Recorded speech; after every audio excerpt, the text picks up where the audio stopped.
10 प्रकार के नामापराधों के बारे में सुन रहे थे और कई लोगों को संभवतः उन 10 नामापराधों से कई चीजें क्लियर हो गए होंगी।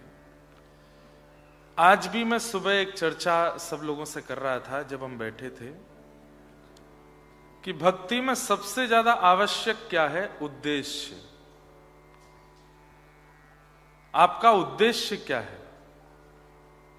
किस कारण से आप कथा में आ रहे हो? किस कारण से आप मंदिर जा रहे हो? किस कारण से आप नाम जप कर रहे हो? किस कारण से आप तिलक स्वरूप धारण करते हो? किस कारण से आप गुरु परंपरा का पालन कर रहे हो? कारण बहुत जरूरी है। और कारण में भी कारण कैसा होना चाहिए? अकारण जैसा कारण। जैसे समृद्धि के लिए, उपलब्धि के लिए, ये सब कारण उचित नहीं है। ये सब स्वार्थ वर्धन करने वाले कारण है। इन कारणों से भक्ति वृंदावन रसोपासक नहीं करते। प्रिया प्रियतम दोनों नित्य विहार कर रहे हैं, हम कहीं अपना कारण कह करके, अपनी भावना कह करके, अपनी कोई इच्छा बता करके उनको विचलित ना करें। वृंदावन के लोग प्रिया प्रियतम से कुछ नहीं मांगते। जैसे राखो तैसे रहूं, जैसे राखो तैसे रहूं, जानत हो सुख दुख सब जन के, जानत हो सुख दुख सब जन के, मुख सो कहाँ लो कहूँ, मुख सो कारो कहूँ, जैसे राखो तैसे रहूं, जैसे ही राखो तैसे रहूं, कबहू कसुरंग चढ़ो महागज, कबहू कसुरंग चढ़ो महा। हे नाथ, आप कृपा करोगे तो मैं गजेंद्र की सवारी भी करूंगा, मतलब हाथी पर बैठूंगा। और यदि आप कृपा नहीं, वह भी आपकी कृपा है कि मैं गिर रहा हूं। कबहू कभार डहूं, कबहू कभार। एक बात मान लीजिए, सब अच्छा अच्छा अच्छा अच्छा अच्छा अच्छा होता है, हम लोग कई बार उसी को कृपा मानते हैं। नहीं, हर परिस्थिति कृपा है। आपको चोट भी लग रही है, कृपा है। बीमार हो रहे हो, कृपा है। मारा गिरधर लाल थारो न चायो ना चूरे, मारा गिरधर लाल थारो न चायो न छूरे। हर परिस्थिति कृपा है। कुछ हो रहा है वह भी कृपा है, कुछ नहीं हो पा रहा है तो उसको भी यही मानिए कि शायद इसमें भलाई नहीं है मेरी, इसलिए ठाकुर जी नहीं दे रहे हैं। उसको भी कृपा मान करके जी लीजिए। हर परिस्थिति को ठाकुर जी की कृपा मानना और उनसे कभी ना तो शिकायत करना, ना कोई प्रार्थना करना। बस आप राजी रहो, आप प्रसन्न रहो, आप सुख में विराजो और मेरे लिए जो उचित है वो मुझे देते रहो। बस यही प्रार्थना रहती है व्रज के उपासकों की। पर अधिकतर हम भारतवासी लोगों का एक भाव बन जाता है, और पूरे विश्व समग्र जो भी धर्म का कार्य करते हैं सब में एक भावना जुड़ जाती है, कारण से ठाकुर जी को भजना है। ये काम हमारा होना चाहिए, हे हनुमान जी हमारा ये काम बनना चाहिए, हे गणपति जी हमारा ऐसा होना चाहिए, हे दुर्गा मैया ये काम तो हमारा करवाई दो। ऐसा नहीं। ठाकुर जी को कारण से भजना व्रज नहीं सिखाता। तो व्रज के उपासक का सबसे पहला नियम है कि वो ठाकुर जी से कभी कुछ नहीं मांगता। भक्तिमती मीराबाई आधे से ज्यादा जीवन निकल गया तब भी वृंदावन नहीं पहुंची थी। क्यों? कभी कहती नहीं थी कि श्याम सुंदर हमें बुलाओ, जब आप कृपा करेंगे तो वृंदावन पहुंच जाएंगे, जब आप कृपा करेंगे तो हम अपने आप आ जाएंगे। अकारण भक्ति, निष्काम भक्ति, ठाकुर जी से कभी कुछ कहना ही नहीं है। करके देखिए, 1 साल का अभी तक आप अपने तरीके से रहे हैं, 1 साल हमारे कहे से रहो। अगली साल जब तक हम नहीं आते तब तक ठाकुर जी के सामने चाहे जैसी परिस्थिति आ जाए हम कुछ मांगेंगे नहीं। जो मिलेगा, जो चल रहा है सब अच्छा है, जो बनता जाएगा सब स्वीकार करते जाएंगे। ठाकुर जी से कभी निवेदन नहीं करेंगे और प्रार्थना करेंगे कि नाथ सब कृपा है, सब प्रसाद है आपका, जो दोगे सब सहेंगे हम। और जी लीजिए मीराबाई, जितने भी पद हैं मीराबाई के, उन सब पदों में प्रेम है, भाव है, करुणा है, जिद नहीं है। केवल अंतिम पद जो उन्होंने अपने जीवन में गाया, बस उसमें एक जरा सी रिक्वेस्ट जैसी की थी ठाकुर जी से। मीराबाई का अंतिम पद, मेरा मन तो था कि 3 दिन या तो यहां या सिडनी में मीरा चरित्र कहें। अगर अब यहां तो निकल गया, सिडनी में कह देंगे। मेलबर्न वाले कह रहे नहीं नहीं यही सुनाओ।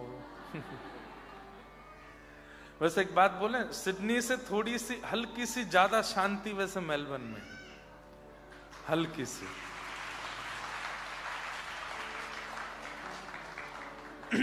सिडनी में थोड़ी ज्यादा भागदौड़ सी ज्यादा है, हल्ला गुल्ला भी थोड़ा सा ज्यादा है।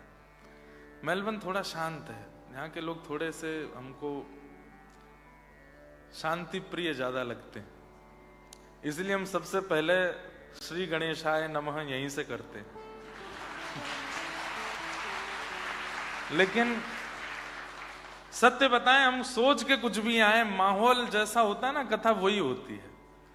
अब ये कह के जा रहा हूं, जरूरी नहीं है कि वहां मीरा चरित्र हो, क्या होगा भगवान जाने। लेकिन अगर बनेगा तो मीरा चरित्र थोड़ा सा सुना। मीरा चरित्र के लिए 3 दिन कम है, 4-5 दिन हो कम से कम। बहुत सुंदर एक एक पद गायन हो। इस बार है दिसंबर में है बंबई में मीरा चरित्र। तो मीराबाई सब कुछ छोड़ के जा चुकी हैं। भाई छोड़या बंधु छोड़या, छोड़या जग से, भाई छोड़या बंधु छोड़या, छोड़ा जग सोई।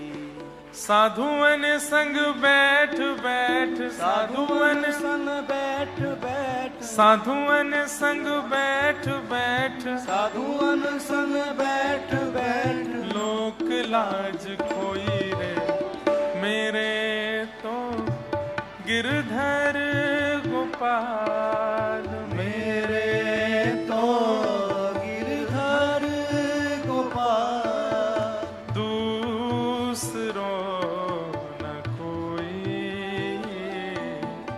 दूसरो न कोई, मेरे तो गिरधर गोपाल, दूसरो न कोई, दूसरो न कोई। वैसे मीरा चरित्र उनको सुनाने में ज्यादा सुख है जो ठाकुर जी से कोई संबंध मानते हो। एक बात कह दूं, भगवान को जब तक भगवान मानेंगे ना, आपकी एक दूरी बनी रहेगी। एक संबंध स्थापित करो। कौन है आपके? हमारे लाला हैं, हमारे भैया हैं, हमारे सखा हैं। तात मात गुरु सखा सब विधि में तेरो।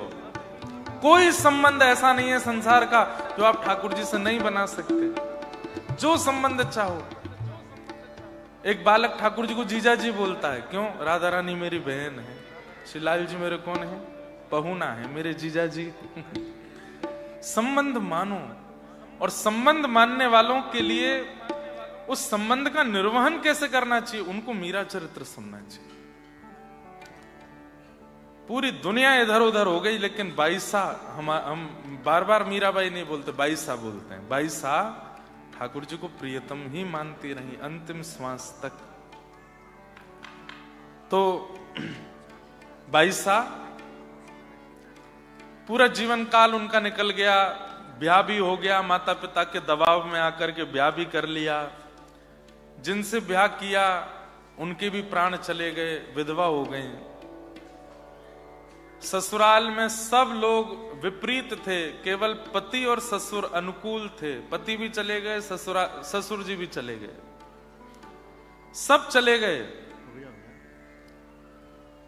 कोई नहीं था मीराबाई के पास, अकेली गोपाल जी के साथ रहती थी। और उस स्थिति में स्थिति बहुत ज्यादा बिगड़ गई। विष पिलाने का प्रयास किया, मीराबाई नहीं मरी तो विष का शेष अंश उसको पिलाया जिसने विष बनाया था, तो वो मर गया।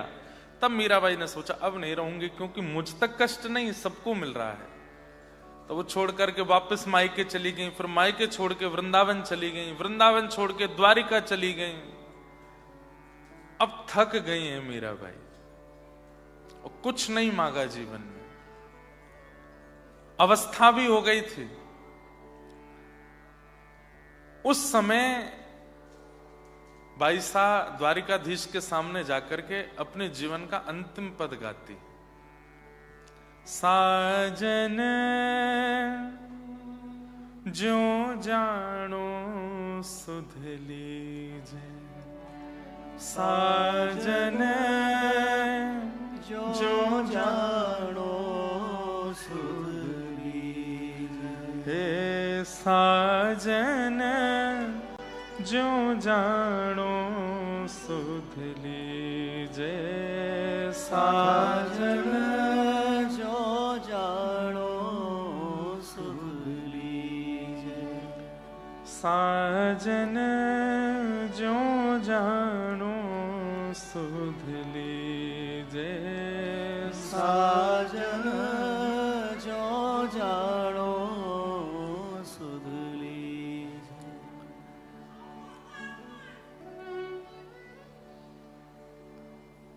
नींद रैन भूख न प्यासा, नींद न रैन भूख नहीं प्यासा, मिल बिछुरण मत दीजे,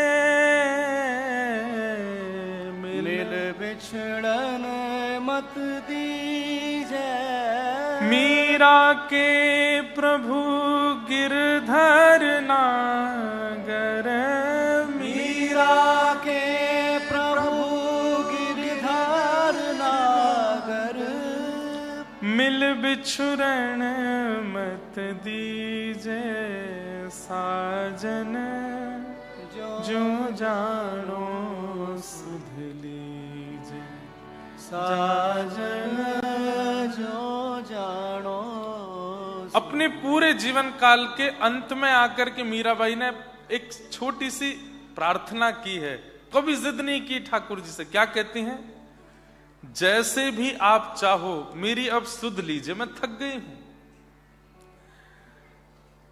घर छोड़ा, विवाह करके गई, विवाह में जिससे विवाह किया वो भी पधार गए।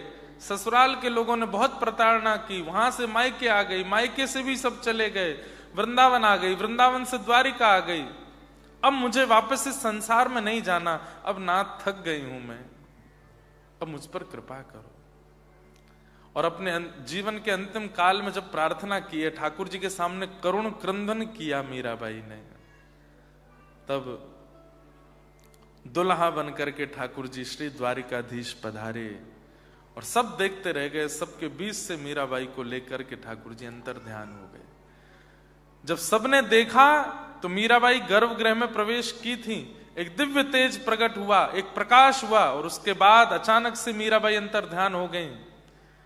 तो पुजारी जी ने देखा कि बाईसा का जो साड़ी का छोड़ था वो ठाकुर जी के भीतर प्रविष्ट हो रहा था। थोड़ा सा बचा, उसको पकड़ने का प्रयास किया, लेकिन भाई साहब सशरीर ठाकुर जी में विलीन हो गए। कभी कोई प्रार्थना नहीं, कभी कोई जिज्ञासा नहीं, कभी कोई शिकायत नहीं, कभी कोई अर्जी नहीं। ठाकुर जी के सामने बस एक ही बात, ये जीवन मेरा प्रसाद है, आप जो देंगे जैसे देंगे मुझे सब स्वीकार है।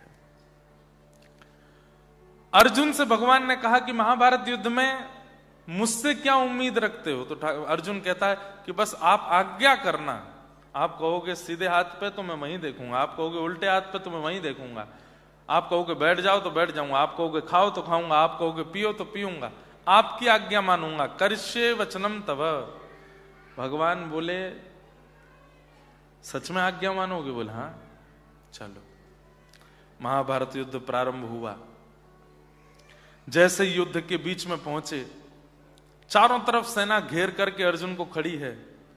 ठाकुर जी परीक्षा बहुत जल्दी लेते हैं। जैसे ही आपने ये बात कही ना कि नाथ अब जीवन में मैं आपसे कभी कोई प्रार्थना नहीं करूंगा, मुझे जो दोगे मुझे स्वीकार है, उसी क्षण से ही आपकी परीक्षा शुरू हो जाएगी। अच्छा, जो दूंगा सब स्वीकार है? बोले हाँ। तो कैसे करेंगे ठाकुर जी? ऐसे जैसे अर्जुन के साथ किया। अर्जुन को ले गए, बीच युद्ध में खड़ा कर दिया रथ, चारों तरफ से सेना खड़ी है बाण लेकर के। और उसी समय ठाकुर जी कहते हैं अर्जुन तेरा रथ आगे नहीं बढ़ रहा है। बोले क्यों? घोड़े प्यासे हैं। बोले अब क्या करूं? बोले इनको पानी पिलाना पड़ेगा। बोले वो कैसे पिएंगे? बोले नीचे उतरो रथ से, धनुष बाण निकालो, पृथ्वी में गड्ढा करो, जल का स्रोत प्रकट करो और जल का स्रोत निकाल करके जल व्यवस्थित करके इनको पिलाओ और पिला करके दोबारा रथ में लगा दो। अर्जुन बोला आप ये बात सीरियसली बोल रहे हो? नाथ आनंद मत लीजिए मुझसे, रात में आनंद ले लीजिएगा, थोड़ा मजाक आदि सब बाद में करते हैं, ये क्या युद्ध मैदान के बीच में क्या कह रहे हो? भगवान बोले तो फिर क्यों बड़ी बड़ी बातें कर रहा था कि करिष्ये वचनम तव, जो कहोगे सो करूंगा। आप सच में ही आज्ञा दे रहे हैं मुझे? बोले हाँ। क्या करना है दोबारा बताना? बोले नीचे उतरो, धनुष पे बाण लगाओ, पृथ्वी में गड्ढा करो और गड्ढा करके जल निकालो। अब जल कोई ऐसे तो निकल नहीं जाएगा कि खोद दिया जल आ गया, 10 फीट पे, 15 फीट पे, 20 फीट पे जहां पानी होगा तब निकलेगा। उस पानी को निकाल के घोड़ों को पिलाओ, पिला करके दोबारा रथ में लगा के बैठ जाओ। अर्जुन बोले सब छन्नी बना देंगे मुझको, इन सबका एक ही केंद्र बिंदु है मैं। ठाकुर जी बोले तो फिर द्वारिका से यहां ला करके मेरा समय बर्बाद क्यों किया, जब मेरी बात ही नहीं माननी है तो। अर्जुन उसी क्षण स्तब्ध हो गए, कूद पड़े रथ से और 1 बाण 2 बाण 3 बाण पृथ्वी में गड्ढा करके जल का स्रोत प्रकट किया, घोड़ों को खोल करके जलपान कराया, पुनः घोड़ों को लगा दिया। कितनी देर लगी होगी? 1.5-2 घंटे तो लग गए होंगे, लेकिन 1 बाण भी नहीं था जो अर्जुन को स्पर्श कर पाया। घोड़ों को बांधते समय अर्जुन ने सोचा इन पांडवों ने मुझसे कुछ कहा क्यों, ये कौरवों ने मुझे मारा क्यों नहीं? अर्जुन ने जब कौरवों की ओर देखा तो सब खड़े थे और सब धनुष बाण लेकर के अर्जुन को ही केंद्र बिंदु बना के खड़े थे। बोले चलाते क्यों नहीं है, क्या बात है? जैसे ही अपने रथ के ऊपर देखा तो श्याम सुंदर जो हाथ में चाबुक लेकर के बैठे थे, त्रिवंग ललित श्याम सुंदर ऐसे मदन मोहन बन के खड़े हो गए हैं। इतना सुंदर रूप उन्होंने धारण कर लिया कि कौरव भूल गए कि हमको अर्जुन को मारना है। सब ठाकुर जी को देखने में व्यस्त हो गए। कोई उनके नेत्र देख रहा था, कोई नासिका देख रहा था, कोई गाल देख रहा था, कोई केश देख रहा था। सब ठाकुर जी के रूप को देख रहे थे, भूल गए कि हमको अर्जुन को मारना है। जैसे अर्जुन ने भगवान की ओर देखा, ठाकुर जी बोले इशारा करके दौड़ के बैठ, क्या देख रहा है?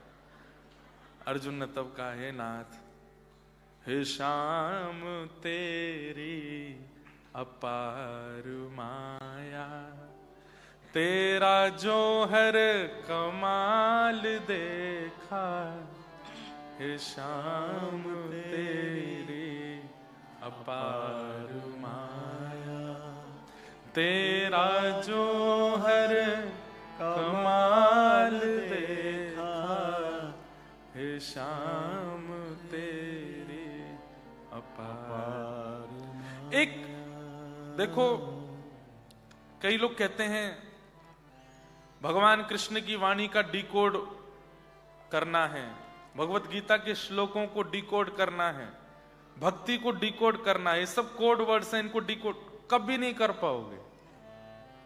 जीवन में कभी इनके रहस्य को आप पहचान नहीं सकते कि कृष्ण कब कहां क्या करते हैं।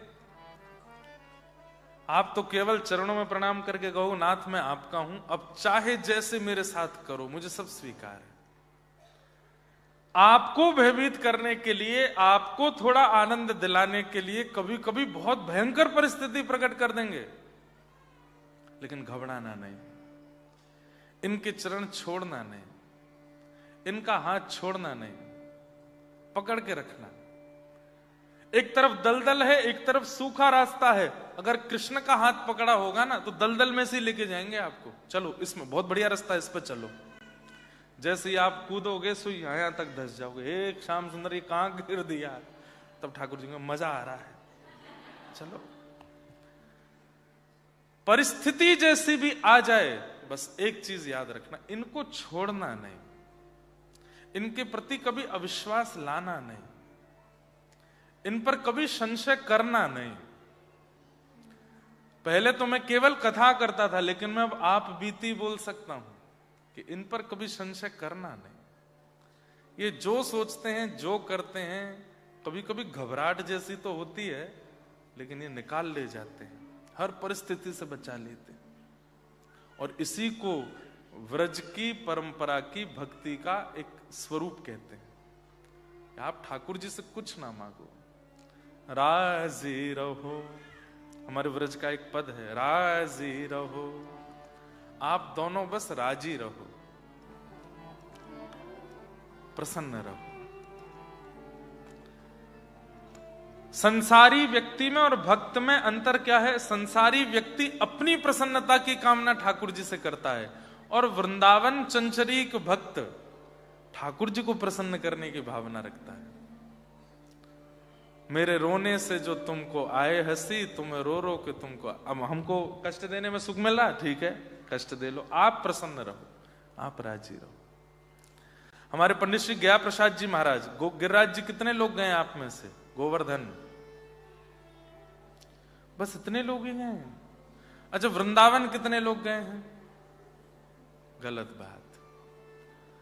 हमारी बात सुनो, वृंदावन जाइए तो लौटते समय गिरिराज जी को प्रणाम करके आइए, गोवर्धन की परिक्रमा करके आइए। बिना गिरिराज जी को प्रणाम कर, सोचिए स्वयं बाल कृष्ण प्रभु जिनको प्रणाम करते हैं वो श्री गोवर्धन नाथ है, उनको प्रणाम किए बगैर वापस नहीं आना। अगली बार जब वृंदावन जाएंगे तो एक परिक्रमा लगाइए, गिरते पड़ते रोते रिक्शा में बैठ के जैसे लगे लगाओ, गिरिराज जी को प्रणाम करके आओ। तो गिरिराज जी में श्री गया प्रसाद जी महाराज की समाधि, पंडित श्री गया प्रसाद जी, मैंने दर्शन नहीं किया उनका। 94 में भगवत प्राप्ति हुई उनको, हमारा जन्म 96 में हुआ, तो दर्शन नहीं हुआ। लेकिन उनकी लीलाएं और उनकी बातें हमने बहुत सुनी। वे सदा अपने शिष्यों से कहते थे कि हम सब ठाकुर जी के खिलौना हैं, खेलवे वारो, खिलौना के कभी ऊपर बैठ जाए, खिलौना को कभी ऊपर बैठा ले, खिलौना को कभी जल में डाल दे, खिलौना को कभी मिट्टी में डाल दे, खिलौना की कभी गाल गर्दन मरोड़ दे, खिलौना को कभी तोड़ दे। खेलने वाले के पूर्ण आसर तू रहता है खिलौना, तुम जैसे चाहो मेरे साथ खेलो। बच्चे को खिलौना दे दो, कभी फेंक देगा, कभी खेलेगा, कभी गले से लगा के सोएगा, कभी उसको भोजन कराएगा, कभी श्रृंगार करेगा, कभी पढ़ाएगा, कभी मारेगा। हम सब खिलौना है, ठाकुर जी हमसे खेल रहे हैं। बस याद रहे, ठाकुर जी से एक ही बात कहते रहना, क्या कि संसार में नए खिलौने आते हैं तो बालक पुराने खिलौने को छोड़ देता है। हे नाथ, आप ऐसा मत करना, अंतिम श्वास तक मैं ही आपका खिलौना रहूं और आप मुझसे खेलते रहना, जैसे चाहो वैसे। ये ऑस्ट्रेलिया आपको भेज के ठाकुर जी खेल ही रहे हैं आपके साथ। जब भारत में थे तो क्या लगता था, वहां जाके सब ठीक हो जाएगा, डॉलर आएंगे, घर बन जाएगा, बच्चे इंग्लिश बोलने लगे, फ्लुएंट इंग्लिश में बात किया करेंगे, mom make some breakfast for me, I want to marry this girl. कितना ख्वाब बनाए थे, ऑस्ट्रेलिया जाएंगे, सब बढ़िया रहेगा, बड़ी बड़ी गाड़ियों में घुमा करेंगे, और वहां अंग्रेजों से बढ़िया फटी जींस पहन के हम भी रहेंगे, रात में पार्टी डिनर वर्नर करने जाया करेंगे, और जब लौट के कभी कभी बीच में भारत आया करेंगे तो सबको अभिमान में कहा करेंगे, कहाँ रहते हैं, मेलबर्न। हमारे एक भैया बोल रहे मेलबर्न, जो मैल को जला दे, मेलबर्न। मैंने कहा नहीं, मेलबर्न, र जो है वो साइलेंट बोलो। तो लेकिन हुआ क्या यहां आके, इससे बढ़िया तो भारत में ही थे। एक हफ्ता काम नहीं करो तो टेंशन हो जाती है, बिल कैसे भरेंगे, मॉर्गेज कैसे पूर्ण होगा, गाड़ी की किस्त कैसे जाएगी, घर के सामान। और भारत में 1.5 महीना तान दुपट्टा पड़े रहो, कोई टेंशन नहीं है, तब भी पराठा मिलने वाला है। 1.5 महीना बाद भी आपकी घर की पत्नी या माता जी कहेंगे, बढ़िया गर्म पराठे बनाए हैं, खा लो। यहां तो चिंता हो जाती है, कैसे करें। तो आपको ऐसा लगा था कि यहां आके सब बढ़िया होगा, पर यहां आकर के जब सब सेटलमेंट करने लगे, होने लगे, अब 10, 15, 20, 25 साल जिनको हो गए वो तो यही कह रहे हैं कि महाराज जी भारत ही चले जाएं। भारत में थोड़ा भीड़ भाड़ है, थोड़ी सी अव्यवस्था है, लेकिन यहां से तो बढ़िया ही लगता है वहां पर। तो ये खेला है, ठाकुर जी ने खेल किया है आपके साथ में भेज के यहां पर। सूरदास जी महाराज एक बहुत सुंदर पद गाते हैं,